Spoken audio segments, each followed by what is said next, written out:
ISI ने रची आतंकी अहमद उमर शेख सईद की रिहाई की साजिश। जी हां, अमेरिकी पत्रकार डेनियल पर्ल की निर्मम हत्या के जुर्म में पिछले 18 साल से पाकिस्तान की जेल में बंद खूंखार आतंकवादी अहमद उमर शेख सईद जल्द ही रिहा हो सकता है।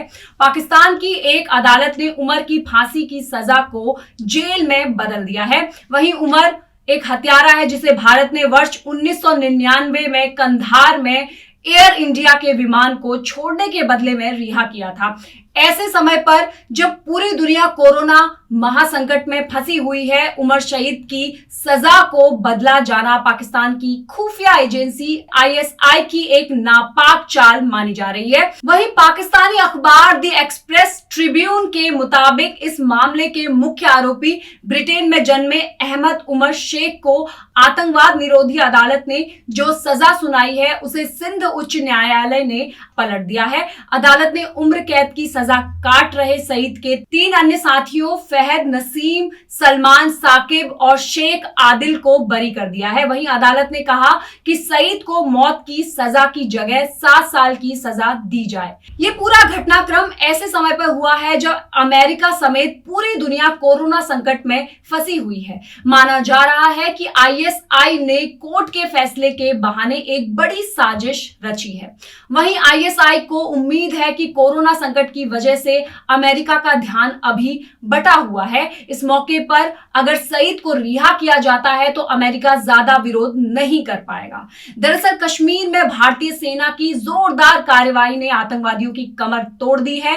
वहीं इसके अलावा लश्कर प्रमुख हाफिज मोहम्मद सईद और जैश सरगना पर अमेरिका की नजर है। इन्हीं दोनों की वजह से पाकिस्तान FATF की ग्रे लिस्ट से बाहर नहीं आ पा रहा है। वहीं आईएसआई और पाकिस्तानी सेना को लग रहा है कि अगर उमर सईद बाहर आता है तो उसके लिए कश्मीर में आतंकवादी घटनाओं को अंजाम देना और आसान हो जाएगा। उमर सईद ने ही वर्ष 1994 में कश्मीर में 4 विदेशी पर्यटकों का अपहरण कर लिया था। बाद में सुरक्षा बलों ने एक कार्रवाई में उमर सईद को अरेस्ट कर लिया था। उमर गाजियाबाद समेत देश की कई जिलों में रहा है। वर्ष 1999 में एयर इंडिया के विमान के अपहरण के बाद जिन आतंकवादियों को छोड़ा गया उनमें उमर सईद भी शामिल था। अब आईएसआई 46 साल के सईद का इस्तेमाल एक बार फिर से भारत में आतंकी वारदातों को बढ़ाने में कर सकती है। दरअसल वर्ष 2002 में वॉल स्ट्रीट जर्नल के खोजी पत्रकार डेनियल पर्ल की उमर सईद और उनके साथियों ने मिलकर गला रेतकर हत्या कर दी थी। इस हत्याकांड के बाद उमर सईद फरार हो गया था। बाद में अमेरिका के चौतरफा दबाव पड़ने पर उमर सईद ने पाकिस्तानी खुफिया एजेंसी आईएसआई के एक अधिकारी के सामने आत्मसमर्पण कर दिया। इस अधिकारी का नाम था एजाज शाह। ये वही एजाज शाह है जो आज इमरान खान की सरकार में गृह मंत्री है। जी हाँ, एजाज के गृह मंत्री रहने के दौरान ये फैसला आने से पूरे मामले में आईएसआई की भूमिका एक बार फिर से उजागर हो गई है।